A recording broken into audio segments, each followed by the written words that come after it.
إن الحمد لله نحمده ونستعينه ونستغفره ونعوذ بالله من شرور أنفسنا وسيئات أعمالنا من يهده الله فلا مضل له ومن يضلل فلا هادي له وأشهد أن لا إله إلا الله وحده لا شريك له وأشهد أن محمدا عبده ورسوله أما بعد فإن خير الحديث كتاب الله وخير الهدي هدي محمد صلى الله عليه وآله وسلم وشر الأمور محدثاتها فإن كل محدثة بدعة وكل بدعة ضلالة وكل ضلالة في النار.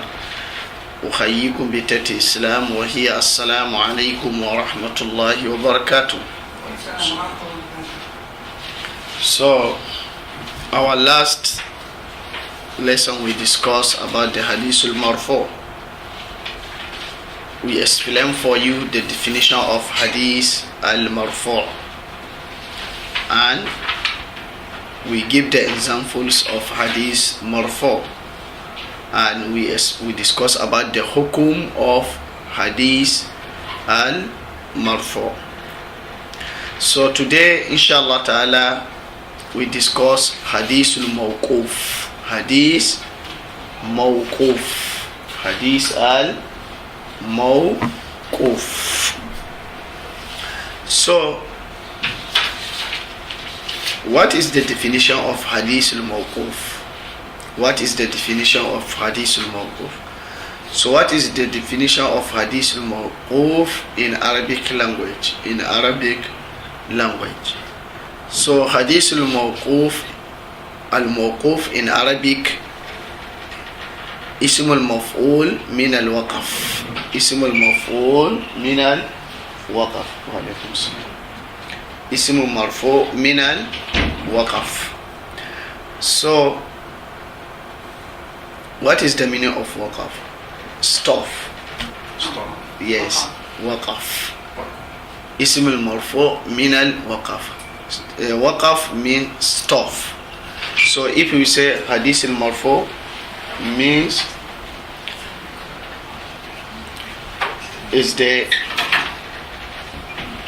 in Arabic language if we said Marfu or Mawquf is the ism maf'ul from waqaf. Al-waqaf, the meaning of it is stop.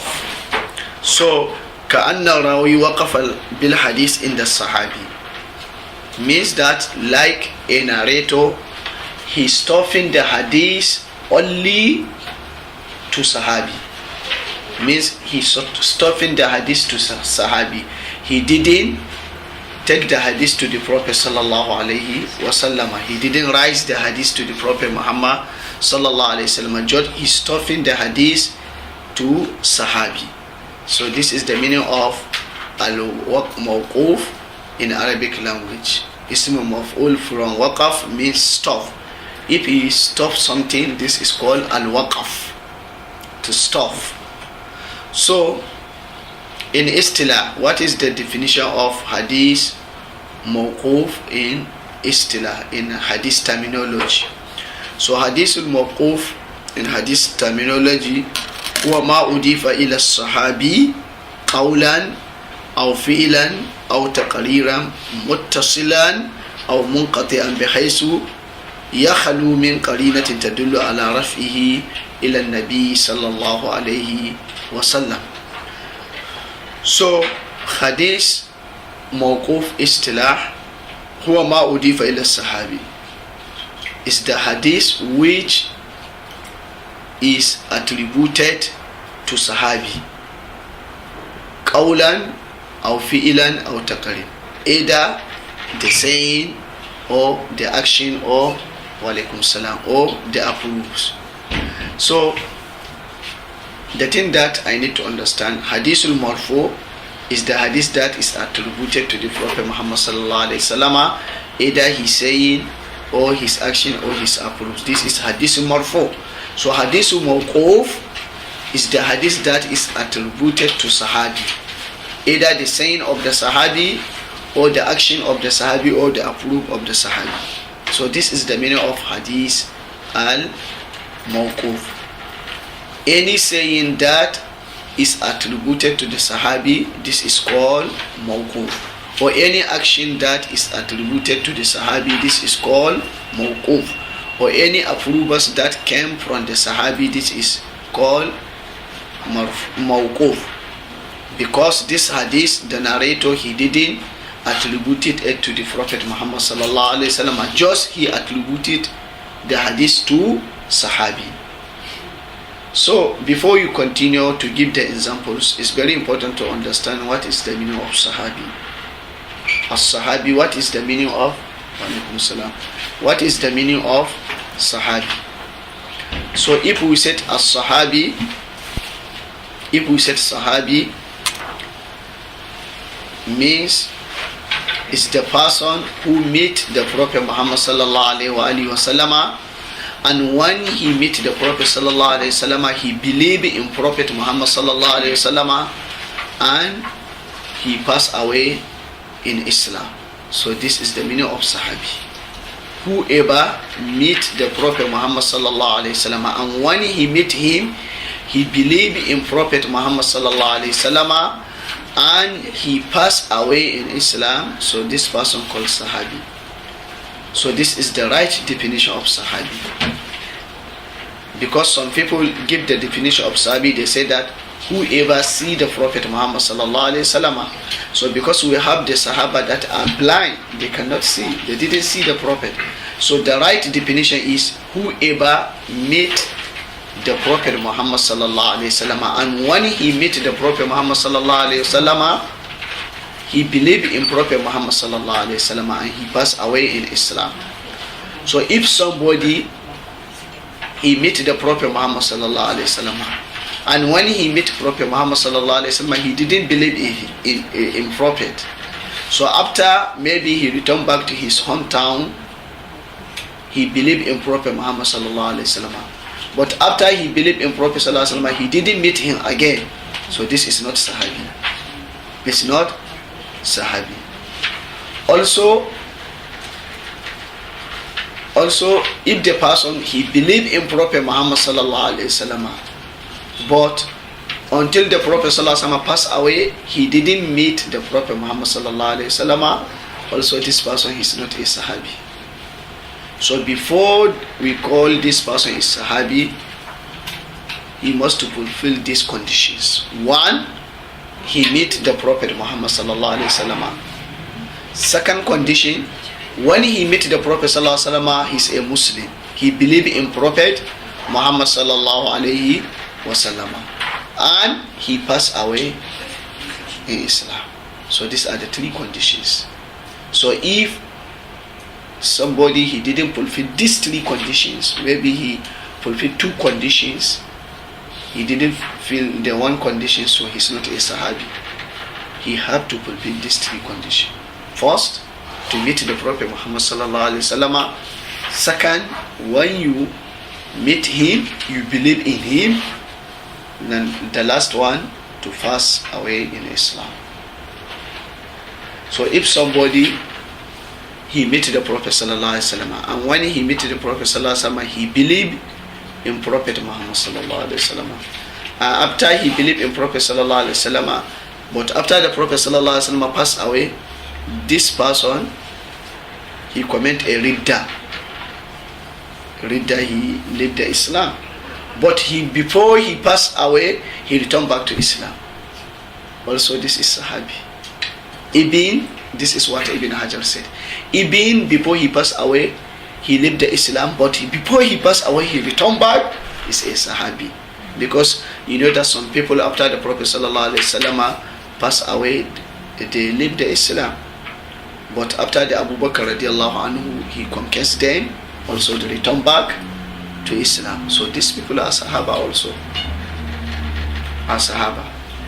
That means they do read that after Prophet Muhammad sallallahu alaihi wasallam has passed away. Yes, but before these people pass away, return back to Islam. So they are Sahaba also.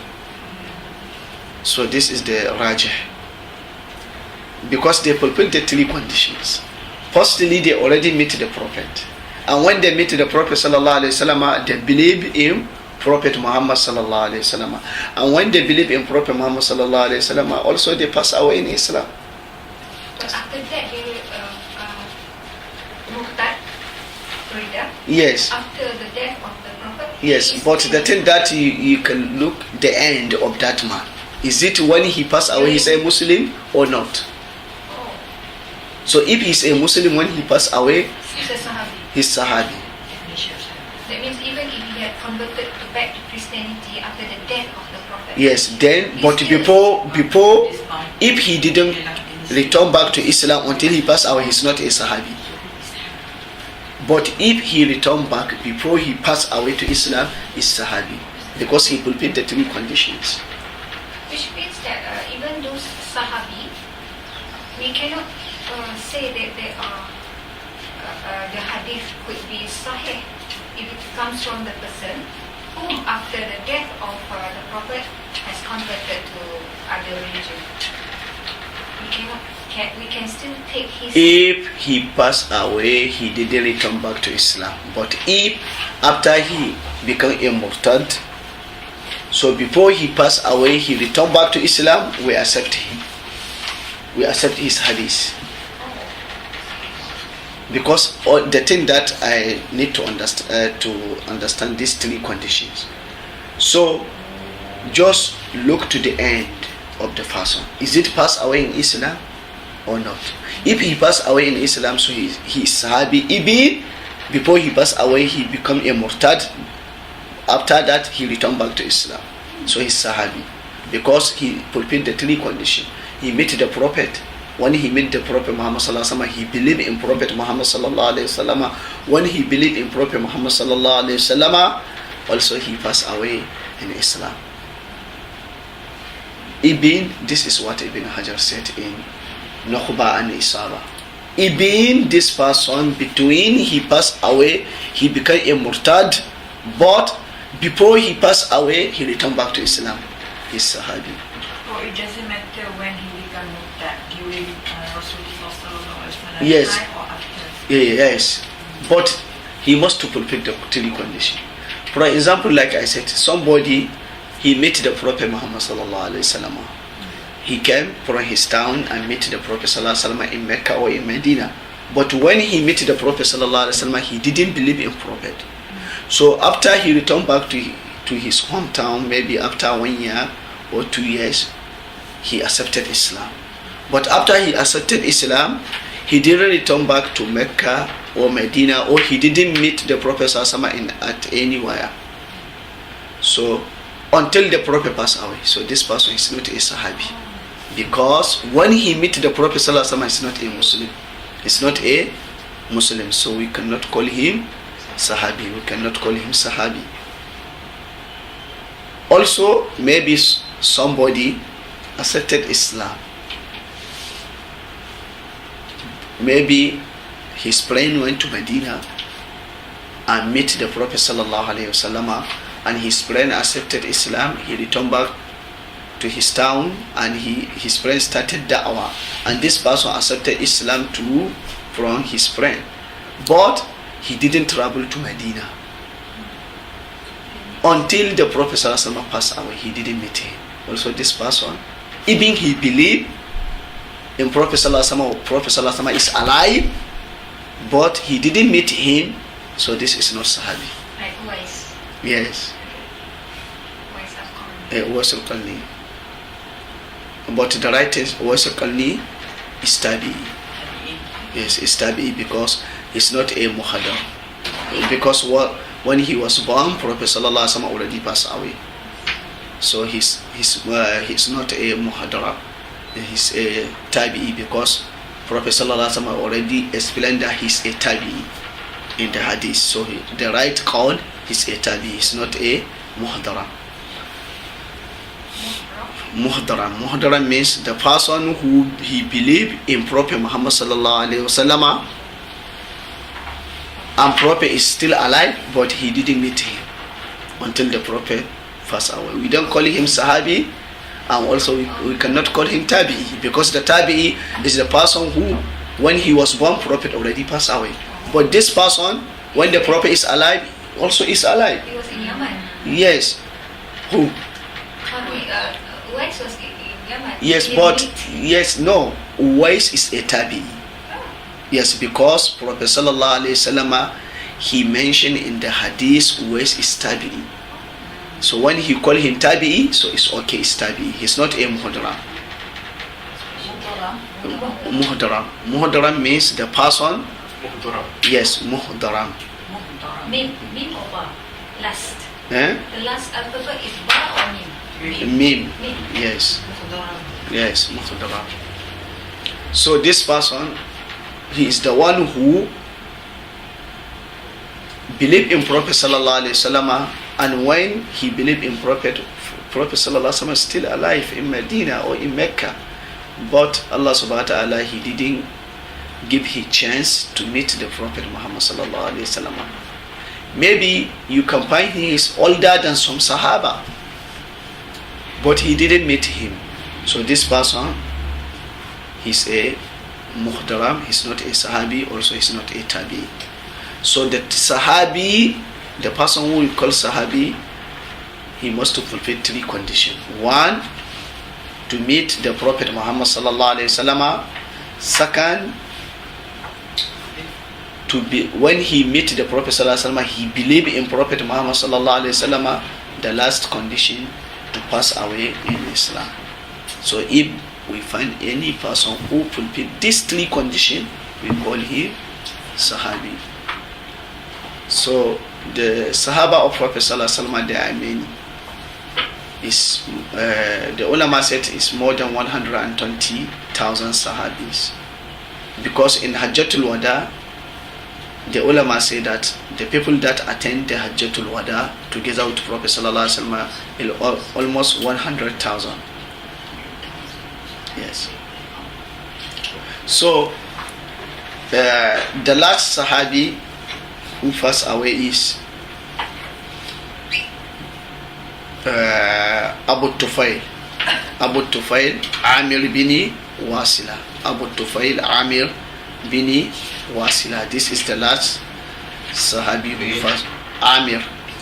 Yes, bin Wasila radiallahu anhu. His kunya is Abu Tufail. Wasila, now. Now, he's the last Sahabi passed away. King of Ethiopia was Mudaram. Yes, King of Ethiopia is Mudaram, because he believed in Prophet sallallahu alaihi wasallam, but he didn't meet him. Yes. Yes. He's Mudaram. He didn't meet Prophet sallallahu alaihi wasallam. Even he passed away before Prophet, but he's not a Sahabi because he didn't meet him. Okay. So now you understand the Sahabi. So if we say Hadithul Mawquf, like I said before, Lugatan in Arabic language, if we said al-mawquf means ismul maf'ul min al-waqaf, means stop. This is meaning of mawquf in Arabic language. But in hadith terminology, if we said mawquf, ma udifa ila tabi'i, ma udifa ila sahabi, ma udifa ila as-sahabi qawlan aw fi'lan aw taqrir. Anything that is attributed to the Sahabi, either his saying or his action or his approve, this called hadith mawquf. Hadith mawquf. Because hadith mawquf ma udifa ila as-sahabi qawlan aw fi'lan aw taqrir. Anything that it's attributed to Sahabi, either his saying or his action or his approve. So this called hadith mawquf. Hadith mawquf. You know that hadith marfu, anything that attributed to the Prophet Muhammad sallallahu alaihi wasallam, either his saying or his action or his approve. This is hadith marfu. But hadith mawquf is the narrator narrated hadith and stopping the hadith to the Sahabi. So this is the meaning of hadith al-mawquf. So what is the examples of hadith al-mawquf. Hadith mawquf. One, misal al-mawquf qawli. So we can say that through this definition we can know that hadith mawquf divided into three.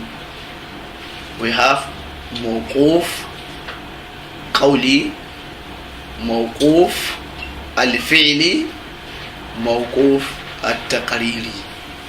Mawquf al-qawli, mawquf al-fi'li, mawquf al-taqriri.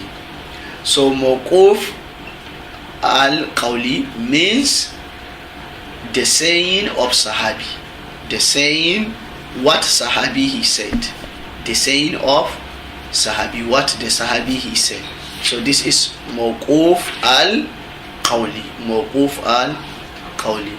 Then mawquf al-fi'li, this is the action of Sahabi, the action of Sahabi. Anything that Sahabi he do, his action and his deeds, this called mawquf al-fi'li, mawquf al-fi'li. Then mawquf al-taqriri, somebody he do something in front of Sahabi and the Sahabi he did it against it. This show that he already approved it. He already approved it. So this is called mawquf al-taqriri. Mawquf al-taqriri. I repeat again.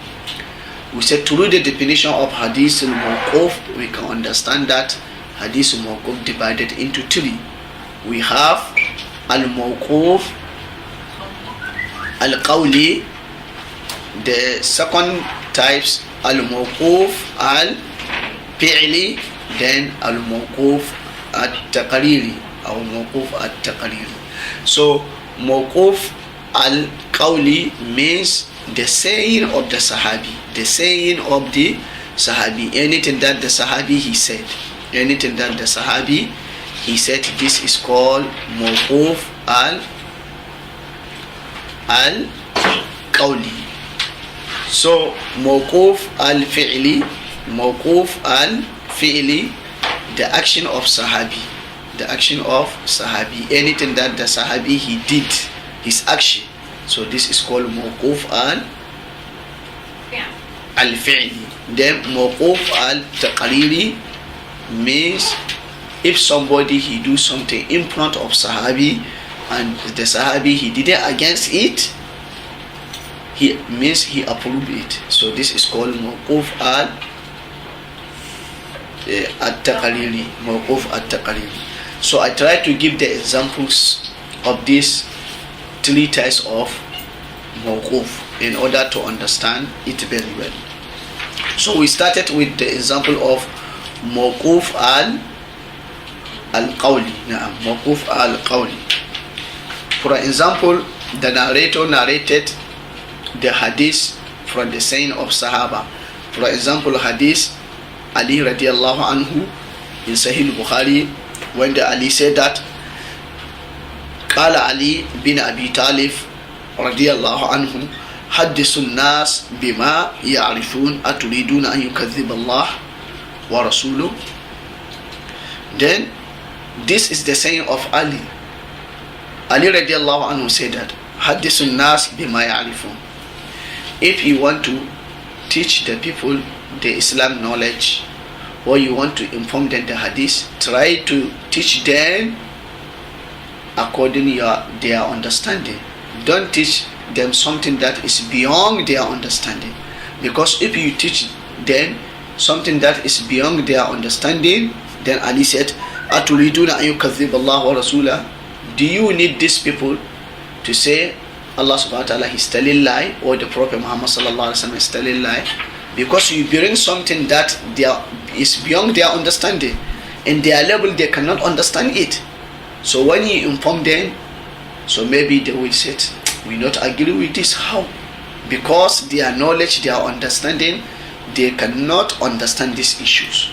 So this is the reason why Ali said that if you want to bring anything to teach the people or to inform them the hadith, try to teach them something that they can understand. But don't inform them something that is beyond their understanding. Because if you inform them something that is beyond their understanding, so maybe they will against it. So who is the cause of this? You. Because their knowledge is limited, is not too much. So you have to, if you want to do da'wah, you have to look the understanding of your people. Don't bring the big issues that they cannot understand. Even this big issue is authentic, is from Allah and from Prophet Muhammad sallallahu alaihi wasallam, but they cannot understand at that time. Because if you inform them, so they will against it. They will say this is not true. So that means they already said Allah subhanahu wa ta'ala, he telling lie, or Prophet Muhammad sallallahu alaihi wasallam telling a lie. So who is the cause of this? You, because you inform them something that is beyond their understanding. So this is the reason why Sayyidina Ali said that حَدِّثُ النَّاسَ بِمَا يَعْرِفُونَ أَتُرِيدُونَ أَن يُكَذِّبَ اللَّهُ وَرَسُولُهُ. If you want to do da'wah or to teach the people, try to teach them what is the limitation of their understanding. Don't inform them something that is beyond their understanding. Because if you do that, so the people, they will against it. They said this is not true. This is not true.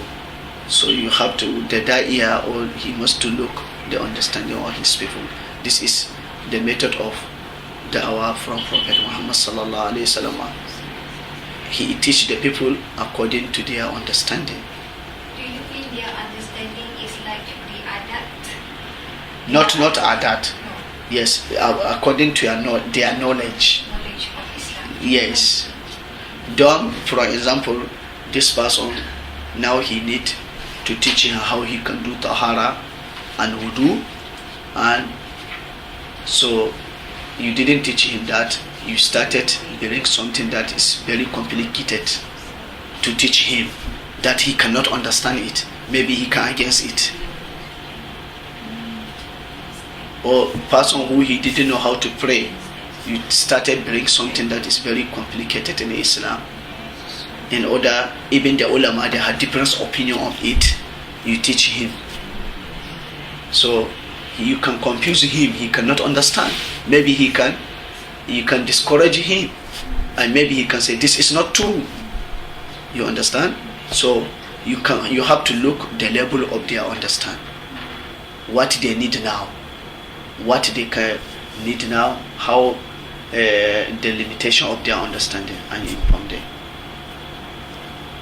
But don't bring the issues that even the ulama, previous ulama, salaf, they had different opinion of it.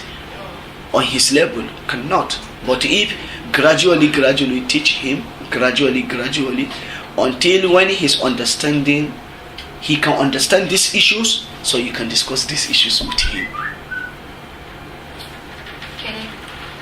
Okay. Can I say that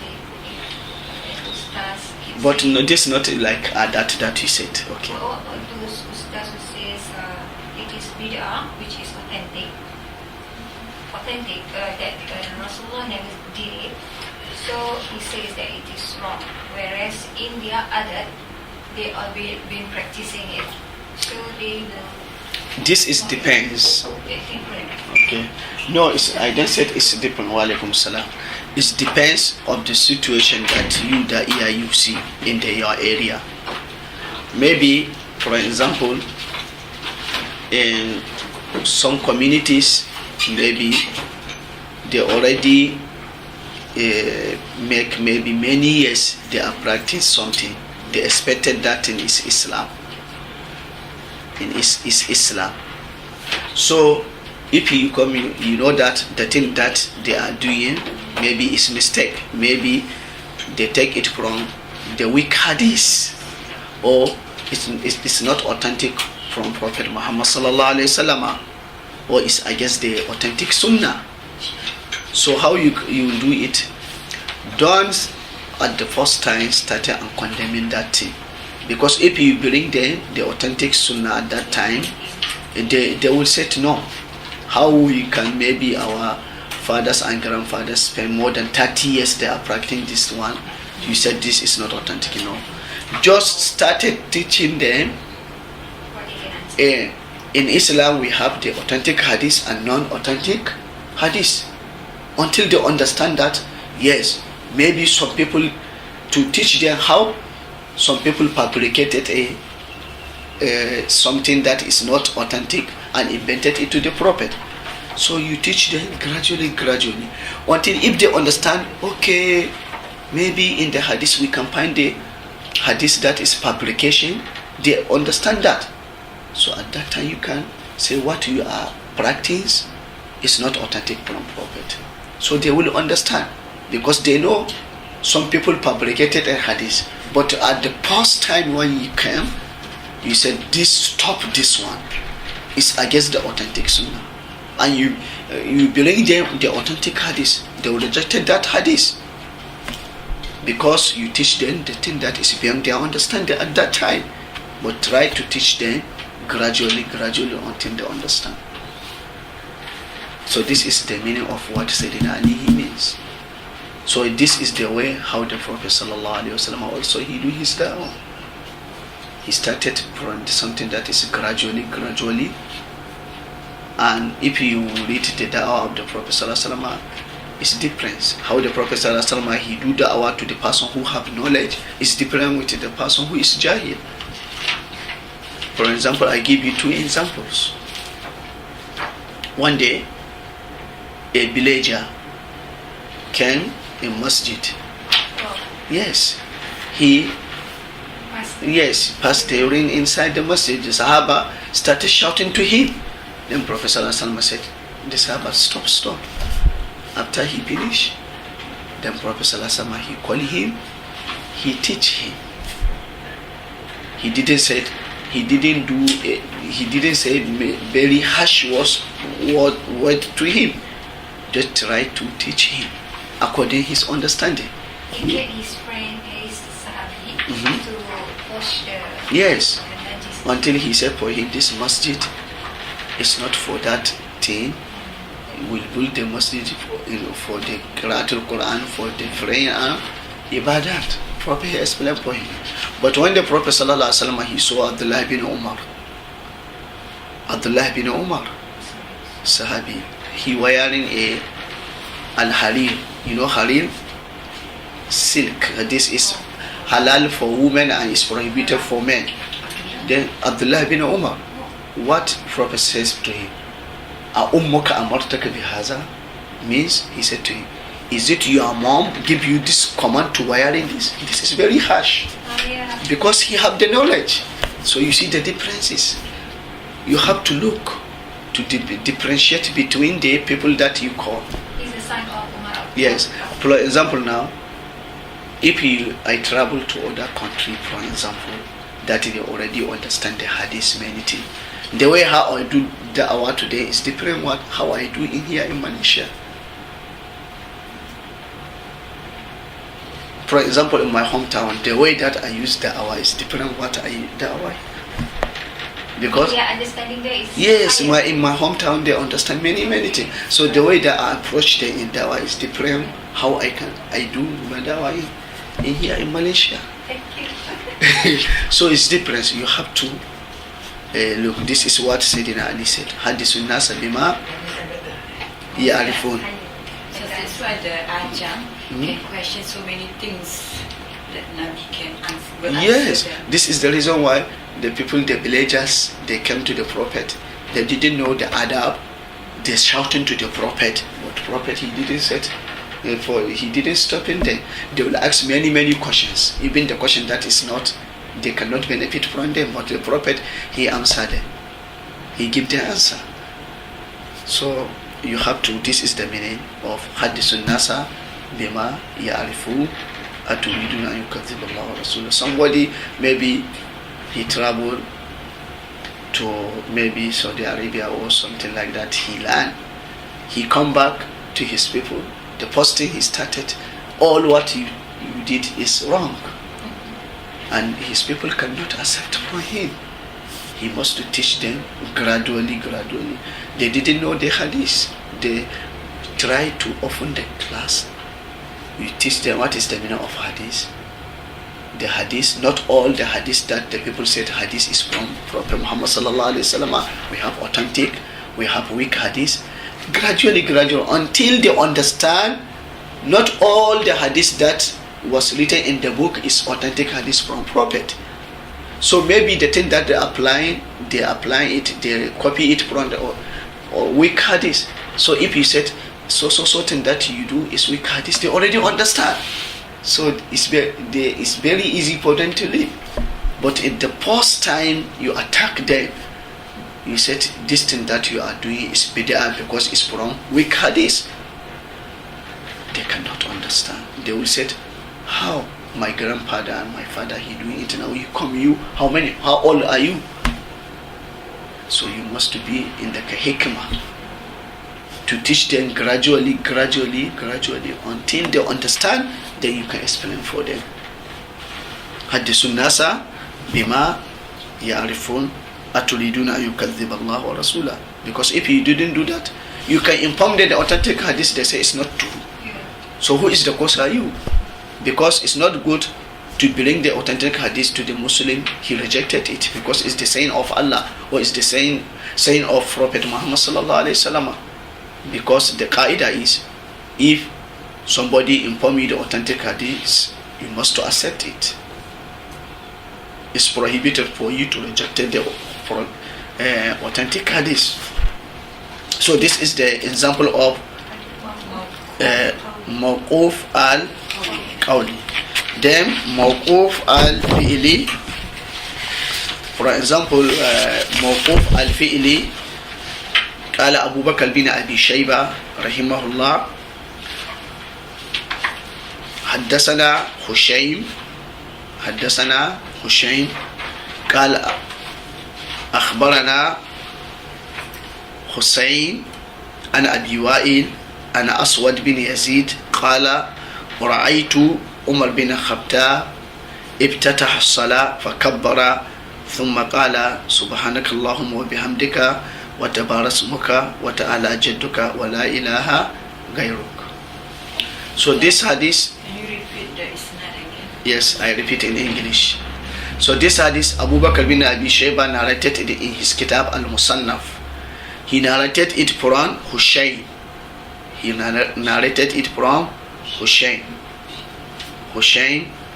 And Hushaym narrated this hadith from Hussein. Yes. And Hussein narrated this hadith from Abu Wa'il. Abu Wa'il. Abu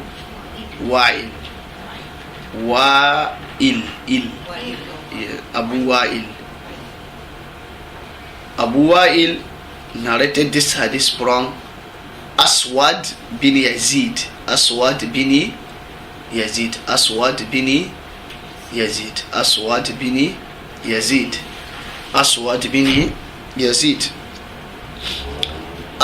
Yazid, he said that رأيت عمر بن الخطاب, I saw Umar bin Khattab افتتح الصلاة, he started his prayer, فكبر, he said Allahu Akbar, ثم قال, then after he said Allahu Akbar, then he said سبحانك اللهم وبحمدك وتبارك اسمك وتعالى جدك ولا إله غيرك. This is the dua for iftitah. So this Aswad bin Yazid, he said, I saw Umar when he want to start the prayer, he said Allahu Akbar, takbiratul ihram. Then after he finished takbiratul ihram, he said subhanakallahumma wa bihamdika wa tabarasmuka wa ta'ala jadduka wa la ilaha gairuka. So this is the action of Umar. This is the action, okay? Aswad bin Yazid, yes. Abu Wa'il, Hussein, yes. And Hushaym. Then the person who narrated from Hushaym is the Abu Bakr bin Abi Shayba in his book. Abu Bakr bin Abi Shayba in his kitab al-Musannaf in his kitab Musannaf, in his kitab al-Musannaf. So this is the action of Sahabi. This is the action of Sahabi, because Aswad bin Yazid, he said he saw Umar when he wanted to start the prayer, he said Allahu Akbar. This is the action. And after he said Allahu Akbar, then he read this dua, Subhanakallahumma wa bihamdika wa tabaras muka wa ta'ala jadduka wa la ilaha gairuka. So he read this dua. So this is the action of Umar. So this is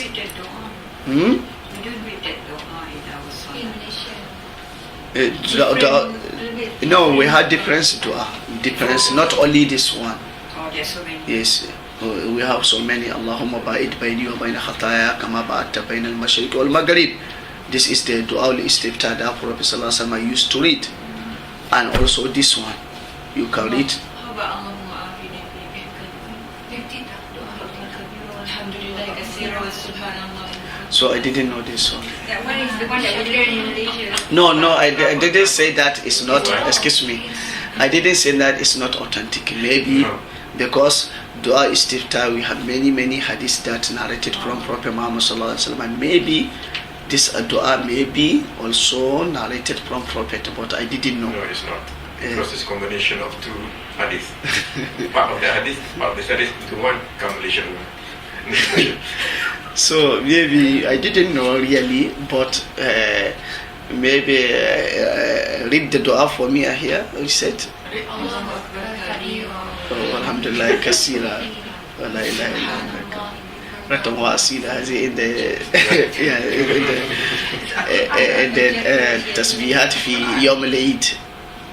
Okay, I didn't know. Maybe this narrated, yes. Maybe it's narrated from Prophet sallallahu alaihi wasallam. He do it in dua istiftah, but the thing that I know, he do it in takbirat Eid, Yawm al-Eid. Yes, Yawm al-Eid. Where do you read this? This one, and Allahumma ba'id bayni wa bayna khataya kama ba'adta bayna al-mashriqi wal maghrib. This is authentic in Sahih Bukhari from Prophet Muhammad sallallahu alaihi wasallam, and also this one is authentic. Also you can read it, but that one I know it only Prophet read it in takbirat Yawm al-Eid. But maybe I didn't say it. Mother? You're studying here, Zadul Ma'ad. Zadul Ma'ad. Zadul Ma'ad is a book we read here in class. Zadul Mi'ad li Ibn Qayyim. Okay. He mentioned that dua. Okay, let me, I will confirm, inshallah, I will confirm. But I didn't say it. It's not, maybe one Sahabi read it in dua al-istiftah, or maybe we have some hadith. I didn't see it. Prophet sallallahu alaihi wasallam read this dua in the dua al-istiftah. It can be, but I will check it. I will confirm, inshallah. Yeah, can you check it, because this version of dua, our version of dua istiftah, not our version, Malaysian version of dua istiftah, Okay. is being taught since childhood. Okay. All the books in the school. Yes, everything, so I will check for this because because when I was in school, that was the dua that The we teach, taught yes, me. yes. But my child, Yes, now, yes, that's the yes, dua. yes, So yes. I want to know Is actually it also is- what's yes, the origin of that. What is yes, the- yes. And that So- is also part of the surah.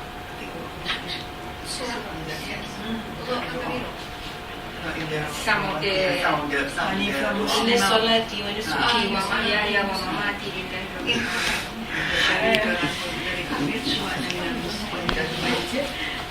It's like, now there's a question, where does the Malaysian version of dua istiftah came from? You know, we want to know. How does it erupt? Okay, so inshallah I will confirm this dua for you, inshallah. Is really narrated, Prophet sallallahu alaihi wasallam, he read it in dua al-istiftah lis-salah or not. If it's narrated, it's okay, but the thing that is in Sahih Bukhari is Allahumma ba'id bayni wa bayna khataya kama ba'adta bayna al-mashriq wal maghrib. This hadith Abu Hurairah in Sahih Bukhari. Also this ad-dua But many people, they didn't know that one. It's very, very important because that one is authentic in Sahih Bukhari.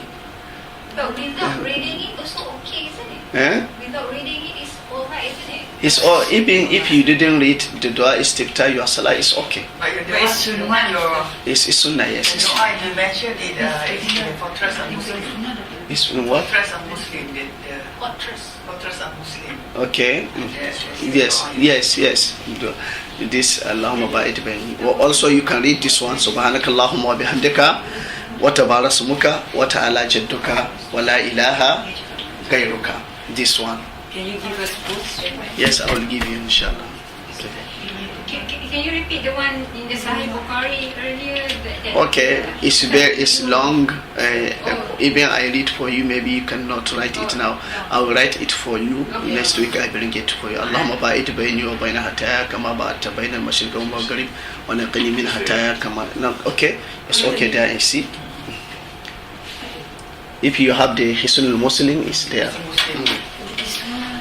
This one, yes. Number 7 you said. You see, even this one, he bring this one. Subhanakallahumma wa bihamdika wa tabarasmuka wa ta'ala jadduka wa la ilaha gairuka. Also, wajhatu wajhiya allazi fatara as-samawati wal ardi hanifan. Also, this is another hadith, authentic also. And this one, Allahumma ba'id bayni wa bayna خطاياي كما بعدت بين المشرق والمغرب اللهم نقني من خطاياي كما ينقى الثوب الأبيض من الدنس اللهم اغسلني من خطاياي بالثلج والماء والبرد. So this is because Abu Hurairah radiallahu anhu, he saw Prophet sallallahu alaihi wasallam always, if he said Allah Akbar, he do takbiratul ihram. Before he started reading the Fatiha, he saw Prophet sallallahu alaihi wasallam keep silent. He read something. Yes, he read something inside after he said Allahu Akbar, before he started reading the Fatiha. So Abu Hurairah, he realized that Prophet sallallahu alaihi wasallam used to say something. So after finished the prayer, then Abu Hurairah came to the Prophet sallallahu alaihi wasallam. He said, "Oh Prophet, I saw you after you do takbiratul ihram, before you started reading the Fatiha, I saw you are like you are saying something." He said, "Yes, this is dua istiftah." Then Abu Hurairah said, "Can you inform me this dua?" Then he informed me this: Allahumma ba'id bayni wa bayna khatayaya kama ba'adta bayna al-mashriq wal maghrib. Allahumma naqini min khatayaya kama yunqqa ath-thawb abyad min ad-danas. Allahumma ighsilni min khatayaya bil-thalji wal-ma'i wal-barad. So this is very important dua. So if you have this book, you can see it inshallah. You can download from your Google Play. Oh yeah. And also this one is here. Subhanakallahumma wa bihamdika wa tabarasmuka wa ta'ala jadduka wa la ilaha gairuka. Also is there among the dua istiftah. There's one iftitah where it was mentioned that from this dua iftitah only the name of angel Israel was mentioned. You cannot find anywhere else. Allahumma barik Jibril wa Mika'il wa Israfil. Doa is doa tahajud kan? Yeah. Only this dua. There were nama Israfil. Before that, no reference anywhere else. So here he bring the three dua. The subhanakallahumma da wajhatu wajhiya allazi للذي فطر السماوات والأرض حنيفا وما أنا من المشركين. So this is narrated also. إن الصلاة ونسكي ومحياي ومماتي لله رب العالمين لا شريك له just the stuff here لا شريك له وبذلك نعم وبذلك أمرت وأنا من المسلمين. اللهم أنت الملك لا إله إلا أنت ربي وأنا عبدك ظلمت نفسي واعترفت بذنبي فاغفر لي ذنوبي جميعا إنه لا يغفر الذنوب إلا أنت واهدني لأحسن الأخلاق لا يهدي لأحسنها إلا أنت واصرف عني سيئها لا يصرف عني سيئها إلا أنت لبيك وسعديك وخير كله بيدك وشر ليس إليك ana bika wa ilaik tabarakta wa ta'alait astaghfiruka wa atubu ilaik. So this is among. Authentic? Yes, this is because the Sahih book he chose the authentic one. But we read only half of them. Yes, half of in the Salati one is Kiyama Hayaya. So this is the complete one. Yes. Baca half. Ustaz, Bukhari Muslim. Bukhari Muslim. This. Yeah, Yeah, no. He chose another books also that, but hadith is authentic. What's the meaning of iftitah? Often, to open the prayer, iftita. Yes, this is the meaning. Yes. Min al-fath. You open the door. Iftah. Iftah. Iftita. Can I understand as when the Prophet Sallallahu alaihi wasallam. read it secretly, that means he didn't want us to, sort of do it. Yes, the better to read the dua al-iftita secretly, not openly. Yes, sirran. Yes. Okay. Because when the Abu Bakr asked him, only he helped. Abu Huraira. Abu Hurairah. So when he informed the Abu Huraira, this showed that we can do it also. Yeah. Because it's not Hususiya for him. If it's Hususiya, he said to Abu Huraira, but you don't read it.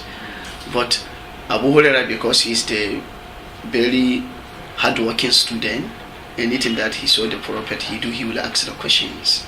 So this is the reason why he narrated many hadiths more than any Sahaba, because Abu Huraira he lived together with Prophet Sallallahu only 4 years.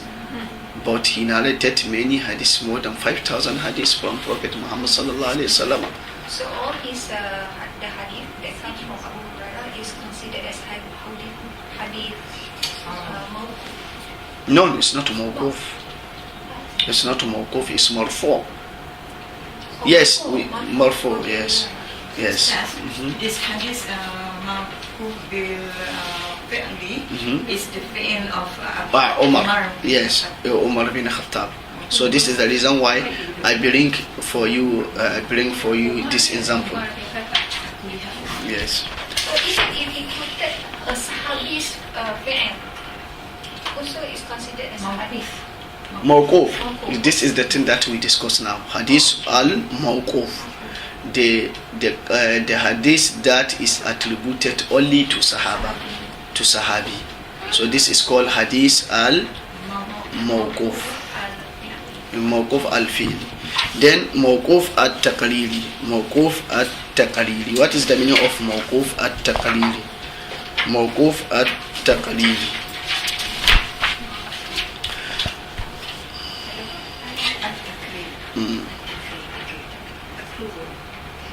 So mawquf at-taqriri means somebody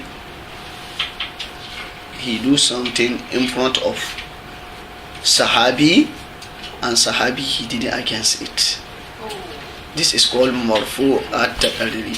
And that person can be during the Prophet's time he was alive, and can be also during when he had passed away. If in the Prophet time, this is not mawquf, it's marfu. You have to yes, but this is in the era of Sahaba when the Prophet ﷺ passed away. Yes, so maybe somebody he do something in front of Sahabi, and the Sahabi he did it against it. So this show that he approved it. So this is called mawquf at-taqriri. Mawquf at-taqriri. If somebody do something in front of Sahabi, but Rasulullah sallallahu alaihi wasallam was not present there, Yes. so he will not have the takrir then. But the Sahabat. Yes, that one is if in the era of the Prophet Muhammad sallallahu alaihi wasallam, like I explained for you in hadith mawquf.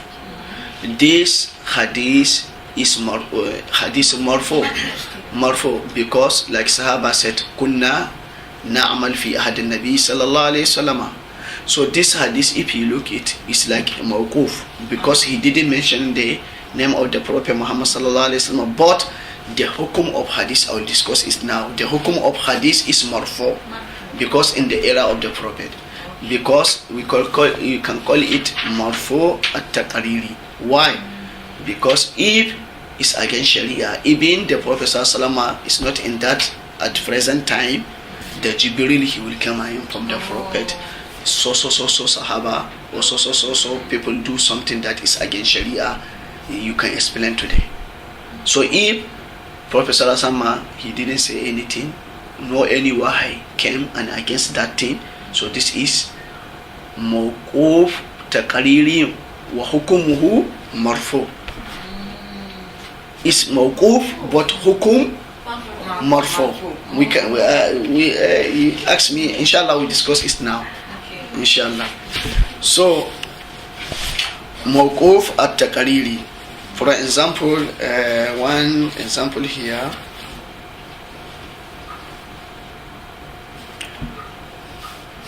Masalan, like hadith, Anna Ubayd bin Umayr ra'a ala ibn Umar qumlata fil masjid fa akhazaha fadafanaha wa ibn Umar yanzur ilayhi wa lan yunkir alayhi dhalik.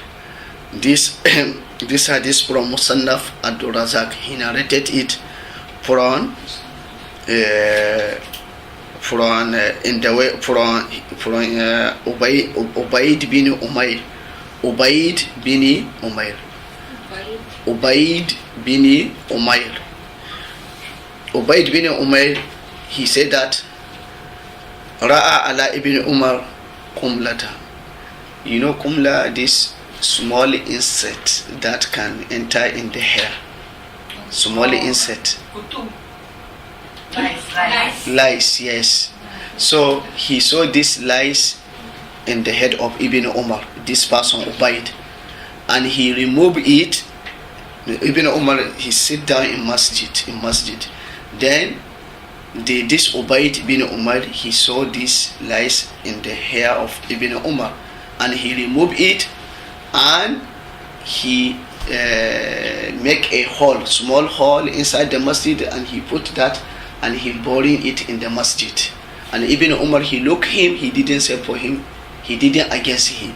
So this show that like small insect, you can kill it in masjid, and you can bury it in masjid. It's not haram.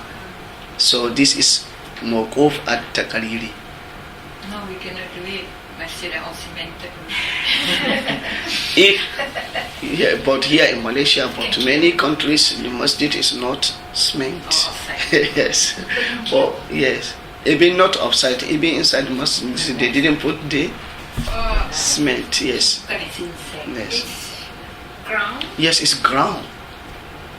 So many masjid in African countries like that. Really? Yes, really. Especially in the villages. Where? Especially in the village. Oh, the village. Yes.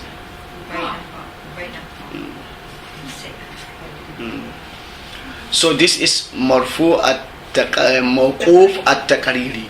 Mawquf at-taqriri. When he saw this small insect and he take it from Ibn Umar looked to him, and he make a hole inside the masjid, and he put this insect and he bury it inside the masjid. So this show that this is allowed, because it is haram. Ibn Umar cannot allow him to do that. But Ibn Umar, he looked to him, he didn't say anything to him. So this is mawquf at-taqriri. Mawquf at-taqriri. Right, you have to bury it. Can you just throw it because it is just a small insect? Yes, if he is okay. But here we want to show to you, if you bury it, it's allowed. It's not against Sharia. Because if it's against Sharia, Ibn Umar, he cannot allow him to do that. He will say, go outside and throw it away. But when Ibn Umar keeps silent, also he looked to him, he see him when he do that, he didn't say anything to him. So this show that it's not against Sharia. Okay. Who is it that took the lice? Ubayd bin Umayr. Ubayd bin Umayr. Ubayd bin Umair. Dia ambil the head belum Ibn Umar. Ibn Umar. Yes, from Ibn Umar's head. He removed it. Yes, Abdullah bin Umar. Abdullah bin Umar. Abdullah bin Umar.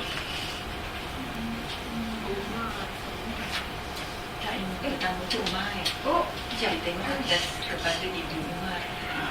okay, yeah. Ubaid. This, I repeat again, this Ubaid bin Umair, he saw this lies on the head of Ibn Umar, Abdullah ibn Umar, and he removed it and he make a hole inside the masjid and he bury it. Well, Ibn Umar, he looked to him, he didn't say anything to him. So in this hadith there are only two names that you mentioned, right? Yes, Ubaid bin Umair and Abdullah ibn Umar. There's another one, Musallaf Abdul Razak. Oh, this hadith is from the book of Musannaf. Musannaf. Yes, Musannaf li Abdul Razak as-Sunani. Musannaf li Abdul Razak as-Sunani. From this hadith from the book of Musannaf Abdul Razak. Musannaf Abdul Razak.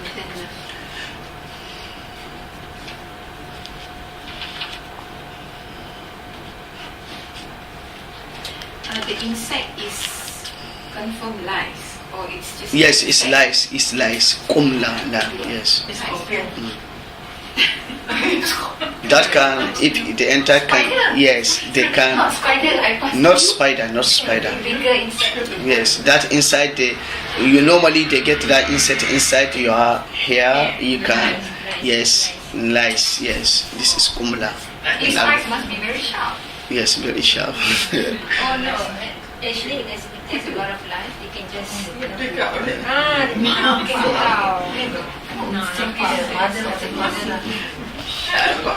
Okay, so now you go to mawquf labzan al-marfu hukman. Mawquf labzan marfu hukman. What is the meaning? If you look at the hadith is mawquf to the sahabi, but the hukum of hadith is marfu. Because before we go to this, what is the hukum of hadith mawquf? What is the hukum of hadith mawquf? Before we enter this, is better I mention for you the hukum of hadith mawquf. So the hukum of hadith mawquf, we can get a sahih, we can get a da'if, we can get a mawdu, we can get a hasan. So if you get hadith mawquf, just apply it to the condition of hadith. If it's fulfilled the condition of hadith sahih, it's hadith sahih. If it's fulfilled the condition of hadith hasan, it's hadith hasan. If it's not fulfilled the condition of hadith sahih and hadith hasan, so that hadith mawquf is hadith da'if. If somebody fabricated it and invented it to sahabi, so this is hadith mawquf mawdu'. So this is the hukum. So actually in terms of hadith.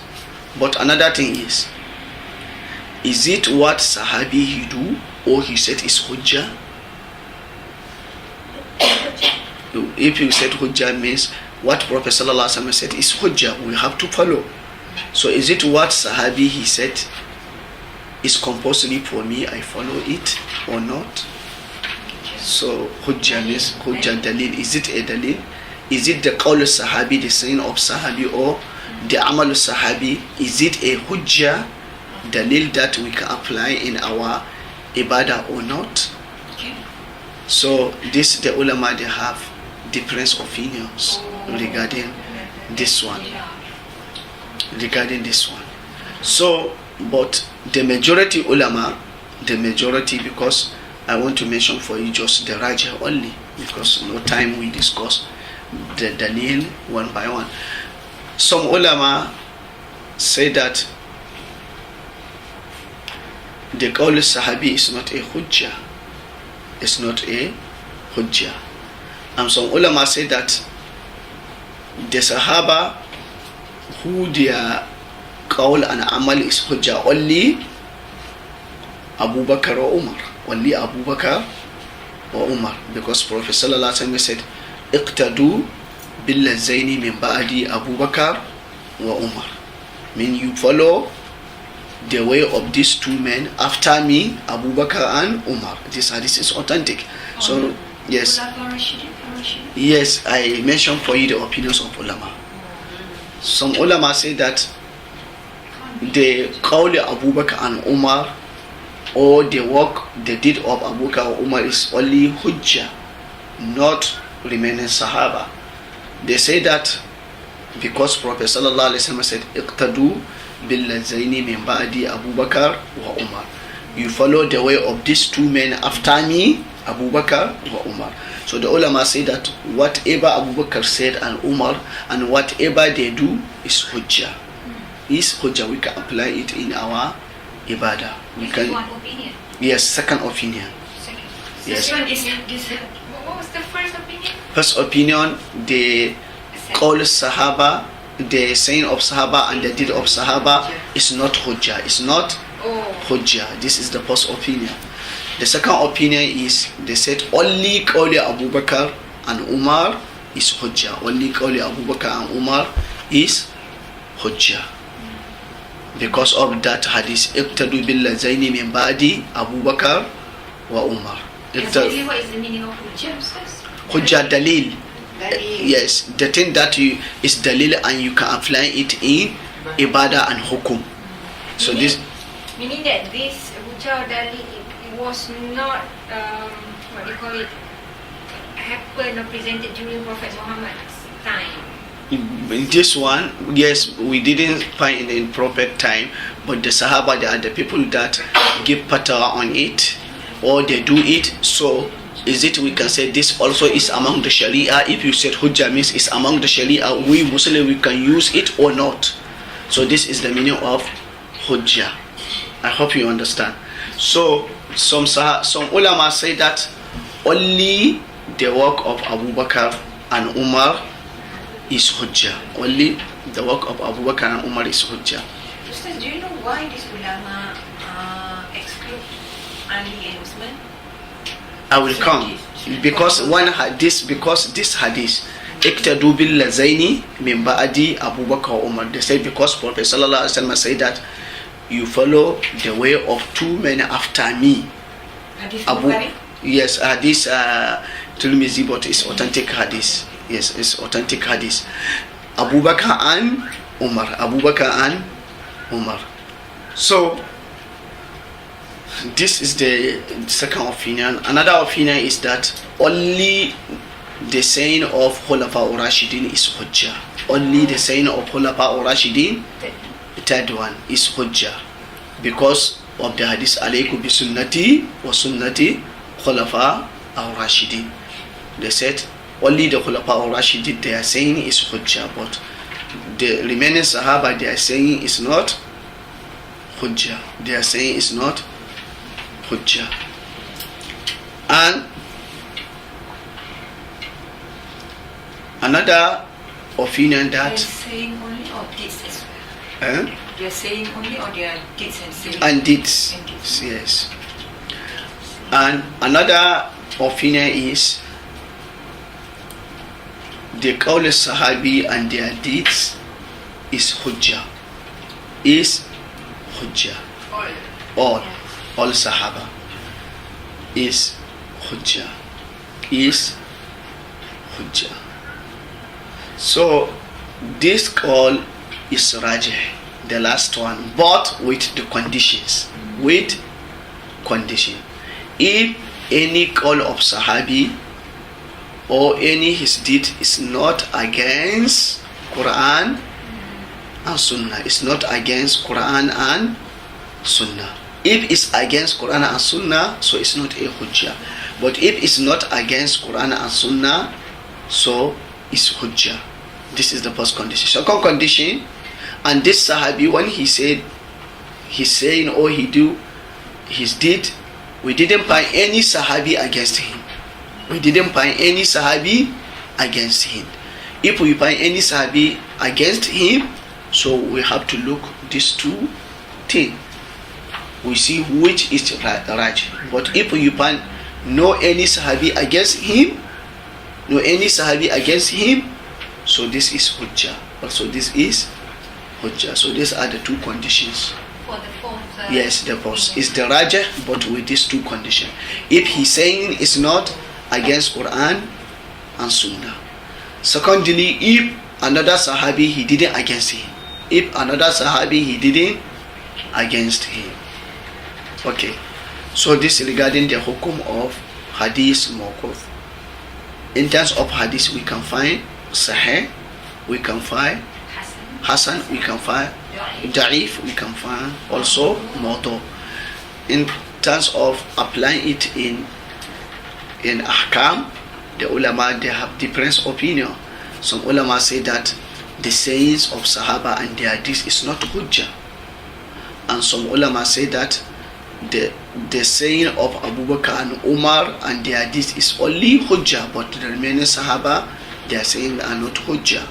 Another opinions, some ulama say that only Khulafa or Rashidin their saying and their hadith are Hujjah, but the remaining Sahaba their saying and their hadith is not Hujjah.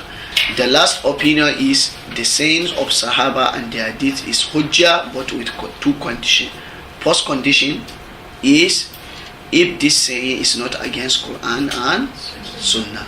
Second condition, if no more any Sahabi who against him. So this is the hukum of Hadith al-Marfu. Then the last thing that we discuss, al-Mawquf, Labzan, Marfu and Hukuma. This Hadith, if we look it, is Mawquf, but the hukum of this Hadith is Marfu. I need to understand this. If you look the labs, this is the reason why we say Mawquf al-Labzan. If you look the labs, this Hadith is stopping to Sahabi, not mention the name of the Prophet. But if you look what the Hadith consists, we understand this Hadith, even the Sahabi, he didn't mention the name of the Prophet, but the Hadith actually is from Prophet. I said Mawquf, Labzan, Marfu, Hukman, means the labs of the Hadith is stuff Sahabi, is the saying of Sahabi, or is the deed of Sahabi, but the hukum of that Hadith is Marfu from Prophet Muhammad sallallahu alaihi wasallam. If I give the examples, you can understand clearly, inshallah. So this types of the Hadith, the ulama call it Mawquf Labzan.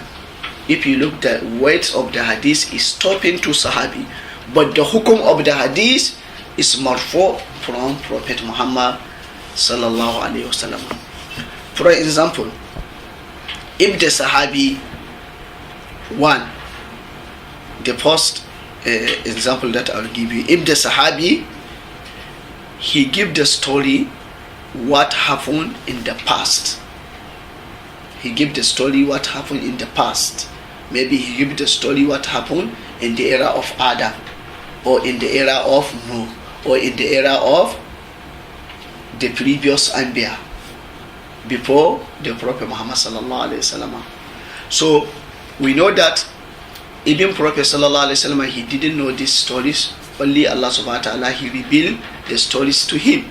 So we find one Sahabi, he mentioned some stories that happened in the past.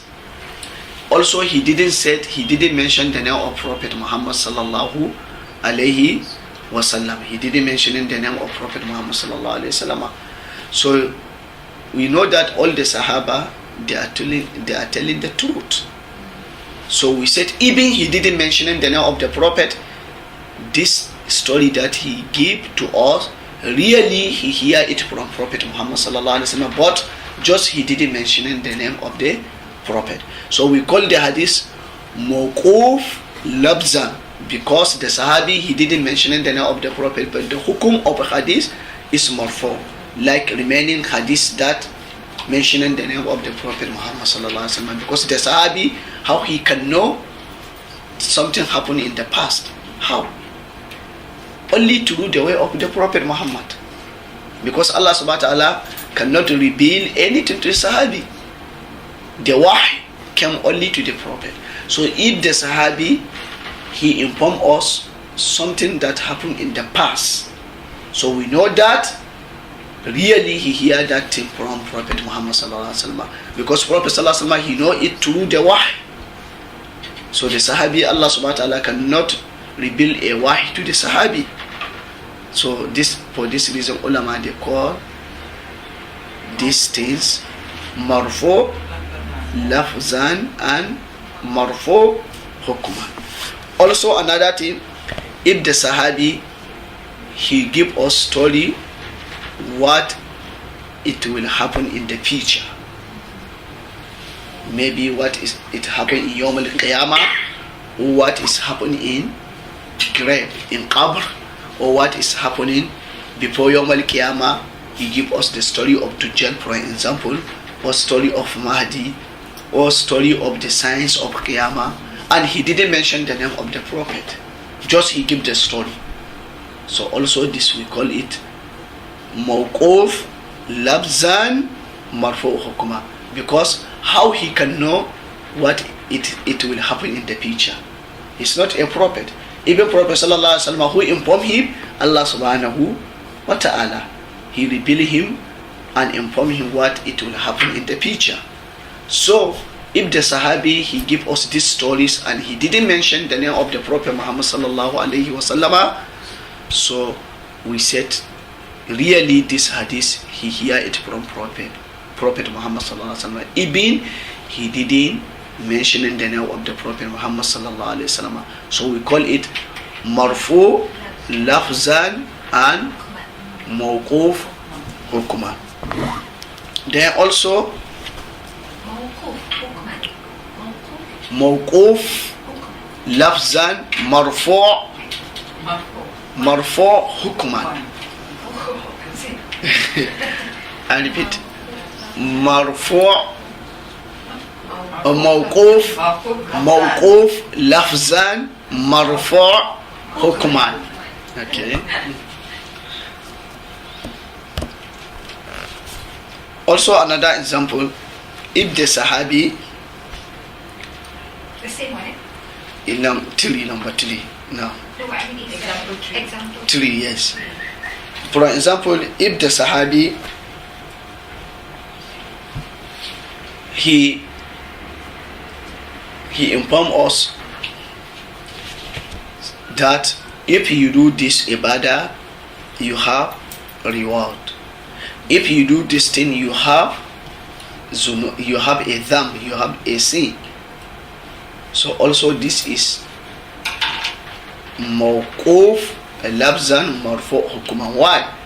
Because the Sahabi, even he didn't mention the name of the Prophet Muhammad sallallahu alaihi wasallam, so we know this is from Prophet, because only Prophet sallallahu alaihi wasallam can say this is halal and this is haram, this is halal and this is haram, or this is ibadah and this is not ibadah. Only Prophet, he will say that.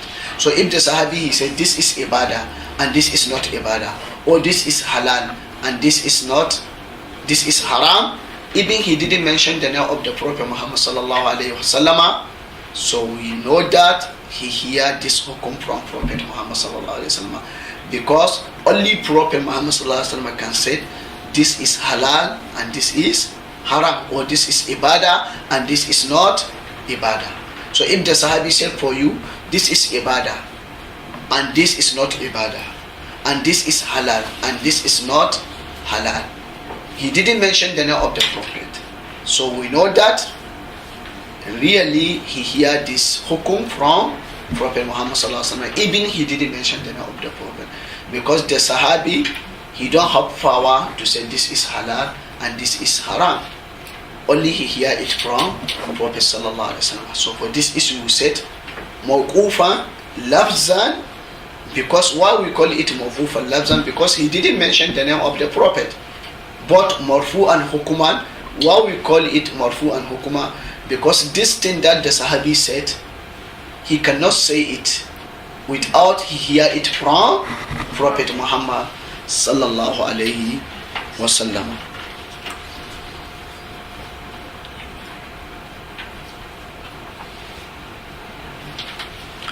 Or Sahabi, or for example, Sahabi, he do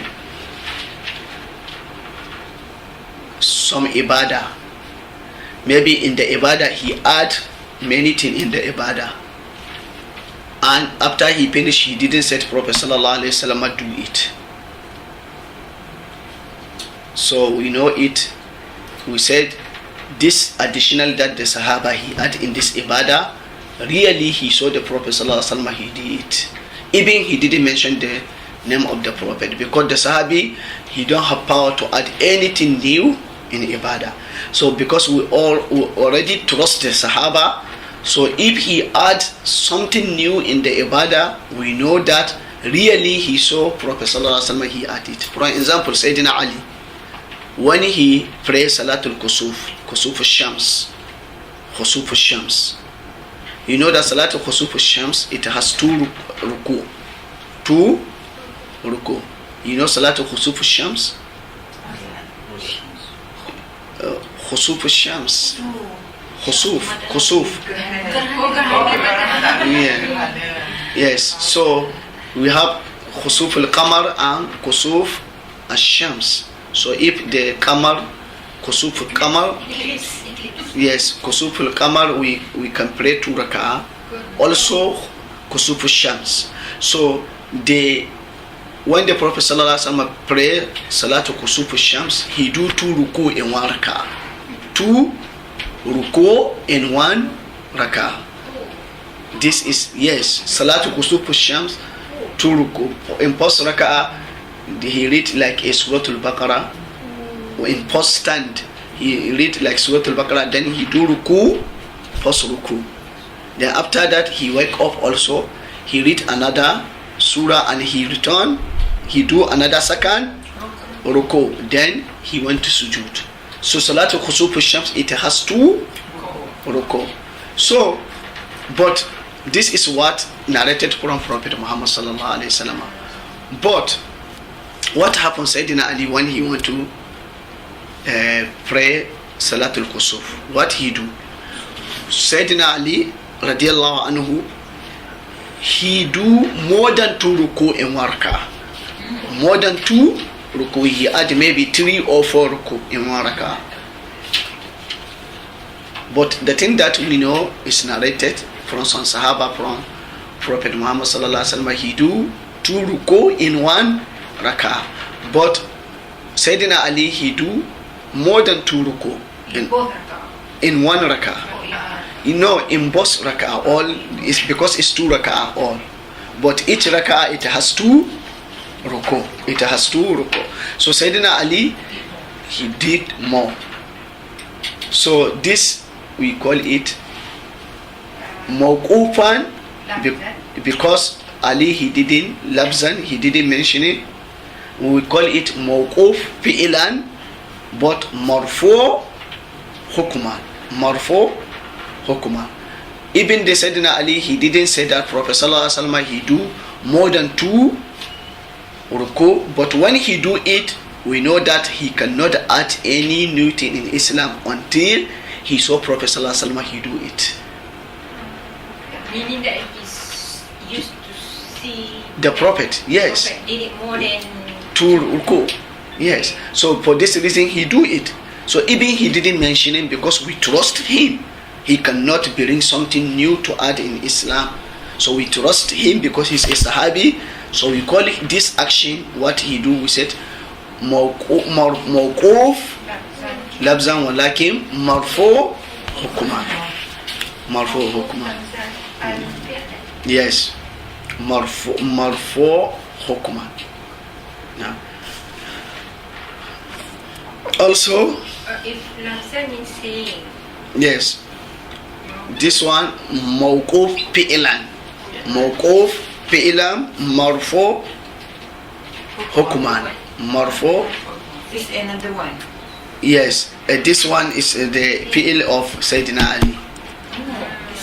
This example you Yes, marfu mawquf fi'lan, because we said hadith al-mawquf either saying or either action or either taqrir. So this is action. Mawquf fi'lan but marfu hukman. This is the second one, second example. Yes, of Sayyidina Ali. So another example also is the Sahabi. He didn't mention the name of the Prophet in the hadith, but he said, we Sahaba, we used to do it in the era of the Prophet Muhammad sallallahu alaihi wasallam. Also this is mawquf labzan marfu hukman. Maybe he said in the era of Prophet sallallahu alaihi wasallam we do so kaza. We do so kaza. So this is mawquf labzan marfu hukman. Or he said that umirna ala sigatil mabni lil majhul. He said we command to do something. He didn't mention the name of the Prophet. He said we command to do something. So also this is mawquf labzan marfu'an hukman. Marfu'an hukman. So these are the examples of mawquf labzan marfu' hukman. Marfu' hukman. So I think this is enough for you regarding for hadith al-mawquf.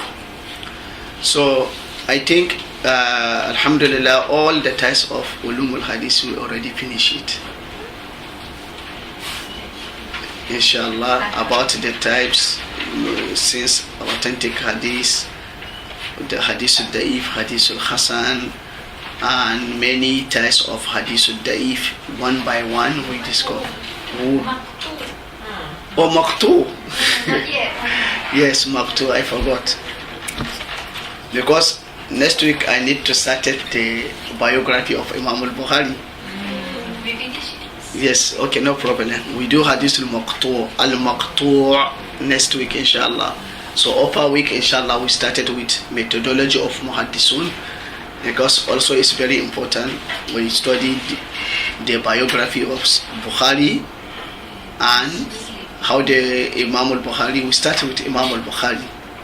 We take one by one. We started with Imam al-Bukhari, then Muslim, then Abu Dawuda, then Tirmizi, then Ibn Majah.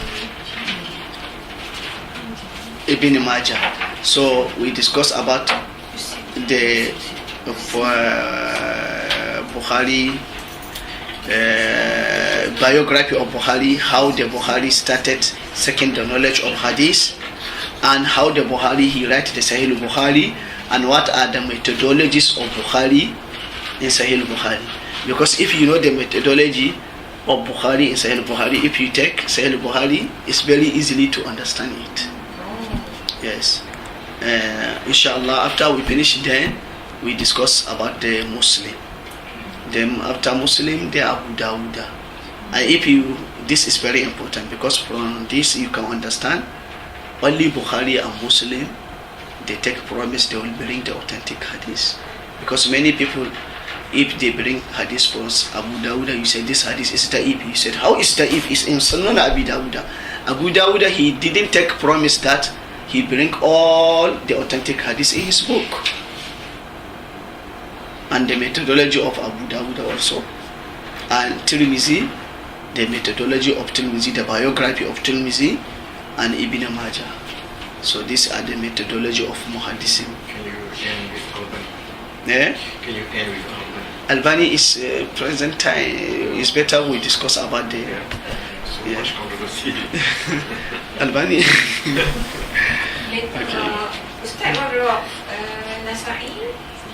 Nasai and Ahmad Hanbal. Muslim dulu. We start with Kutubu Sitta first. Kutubu Sitta. Yes, it's very important because this Kutubu Sitta is the kutub that many Muslims know it, and many ahadith is from it. But you mentioned only Arba'ah. No, I didn't mention Nasai, include Nasai. Bukhari, Nasa'i, Ibn Majah. Bukhari, Oh, Muslim, Dawudah. Abu Dawuda, Tirmizi, Nasai, Ibn Majah. Ibn Majah. 6. Okay. Then after we finish, then maybe you can discuss about Imam Ahmad. Muwatta Imam Ahmad and his methodology on Musnad Imam Ahmad and his methodology, and Imam Malik also, Muwatta Imam Malik and his methodology, and Kitab al-Li Imam Shafi also and his methodology. Oh, it's very good. Yes, but Darimi? we pray Allah subhanahu wa ta'ala to give us time. Sunan Ad-Darimi. Darimi also you can discuss. Kutub Tis'a also, yes. Sunan al-Darimi also. Imam Bukhari and Imam Muslim has got all the hadith sahih in their books, in their kitab. In their books, yes. But Bukhari and Muslim. yes, both of them. But what means any hadith that Bukhari narrated with isnad in Sahih Bukhari, that hadith is authentic. And any hadith that Imam Muslim narrated with isnad in Sahih Muslim, the hadith is authentic. So only the hadith that Bukhari mentioning with isnad is authentic. But sometimes Bukhari in the first chapter before he bring the hadith with isnad, he said Qala Rasulullah sallallahu alaihi wasallam. He didn't mention in the isnad. So this hadith called Mu'allaqat Imam al-Bukhari. Mu'allaqat. We discuss it inshallah. Mu'allaqat Imam al-Bukhari. So this Mu'allaqat Imam al-Bukhari, not all of it is sahih. So if we said all what in Bukhari is sahih, we means the hadith that Bukhari mentioned in the isnad. He said Haddasana. Okay. But Mu'allaqat, some of it is sahih, some of it is hasan, and some of it is da'if. Oh, you tell us this. Yes. So this is the reason why I need to discuss this issue. After we finish the Ulum al-Hadith, the methodology of Hadith, it's very important to understand the methodology. Because maybe somebody who will bring the Hadith that Bukhari mentioned it with not isnad, without isnad is mu'allaq, and this mu'allaq is the if he said this Hadith in Bukhari. Oh, Yeah, you understand? Yes. Yes. Very important. It's very important. And how the Bukhari used to bring the Quran Hadith, how he can mention the chapter, how he can make the one of chapter, the topic of the chapter, and this is very, very important also. And you know the teachers of Bukhari, and on another thing that is very important also to benefit, if we read the biography of this ulama, so you can understand how the ulama al-hadith spend their lives in order to get this knowledge. You can know that this knowledge is not easy. Yes, it's not easy because they spend all what they have. Some of them before they are rich, but when they started, they spend all their monies that they have, their properties, until they don't have something to eat. They eat. You know how they can travel more than 3,000 kilometers with their feet. Yes, until the nails of their leg started to remove, because they are very great trekking. They need only one hadith. Bukhari can travel from Medina to Sham in order he hear only one hadith. After he hear the hadith, he don't have money to buy a paper to write, because he don't have. He memorized, he traveled to Misr, also he memorized some hadith there, he don't have paper to write. And after maybe he come back to Medina, he go and do some work, he get a money, he buy a paper and ink, he write what he memorized. Ustaz, this is how Allah protected hadith. Yes, they spend their lives. But now,